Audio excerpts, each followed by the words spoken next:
premier match officiel en 2009 et première victoire pour le club d'Angesco. Pour leur retour à la compétition après près d'un mois de coupure, les Angevins ont confirmé qu'ils étaient bien une des équipes en forme de Ligue 2. Vendredi soir dernier, Bastia l'a appris à ses dépens puisque la formation entraînée par Jean-Louis Garcia s'est imposée 2-0 face aux Corses. Les deux réalisations sont intervenues en seconde période.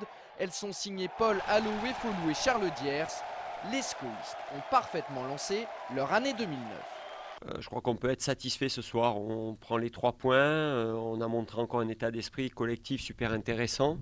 On n'a pas pris de but. On en met 2, mais on a eu beaucoup d'occasions. C'est une belle satisfaction de démarrer 2009 de la sorte. Mais où va s'arrêter le SCO cette saison? C'est une des questions que l'on peut se poser, puisqu'Angers est actuellement 4e au classement, avec un match de retard à disputer contre Châteauroux vendredi prochain. En 2009, les ambitions du club du président Bernard pourraient être revues à la hausse. Football toujours, mais avec cette fois-ci une nouvelle dramatique. On a appris ce matin que Clément Pinault, défenseur de l'équipe de Clermont âgé de 23 ans, avait été victime d'un malaise cardiaque dimanche soir à son domicile. Clément Pinault, qui a porté les couleurs d'Angesco lors de la saison 2006-2007, est actuellement hospitalisé au service de réanimation du CHU de Clermont-Ferrand.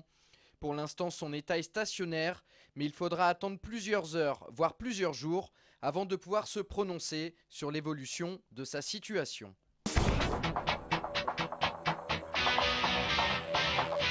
En hockey, les Ducs ont trébuché ce week-end, défaite à Amiens 7-3 en Ligue Magnus. Rien n'est pourtant perdu, mais leur 4e place est désormais un peu plus menacée, puisqu'Amiens revient à 2 points. Il va donc falloir cravacher sur la fin de saison. L'espoir, il viendra peut-être de la Coupe de France, puisque les Ducs jouent leur demi-finale mardi face à Dijon. Notez que Martin Lacroix et Jean-François Jaudoin sont les invités de Sport 7 cette semaine. En basket, très belle performance de l'ABC. Les joueurs de Michael Hess se sont offerts Bordeaux, le leader, sur son parquet, 74-68. L'ABC s'est pleinement relancé pour ce championnat. Enfin, Angers-Noyant assure, vainqueur de Gien 25-28. L'équipe de Tomislav Krizanovic garde la tête du championnat et creuse même l'écart sur ses poursuivants. De très bon augure pour la suite.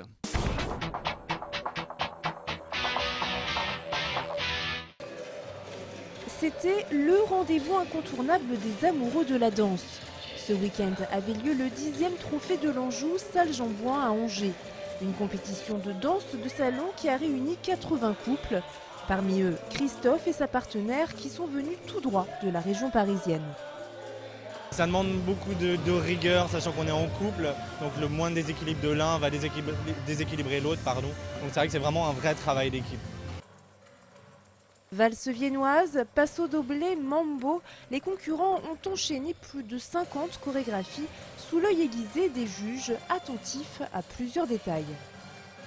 Surtout au rythme, évidemment, le mouvement dans l'espace et surtout les anses pour bouger. Donc une certaine décontraction et un certain rythme dans le corps et bien sûr une élégance, mais surtout une technique dans le travail des pieds. Parmi les gagnants du trophée en catégorie moins de 21 ans, 2 Angevins, Kevin et Lucie. Une belle prestation après avoir dansé pratiquement une journée entière et enchaîné les sélections jusqu'à la finale. Ça fait 50 danses là, donc ça commence à compter là. La journée s'est achevée en beauté par un gala et notamment avec la prestation des champions de France 2007 pour un grand moment de grâce et d'élégance.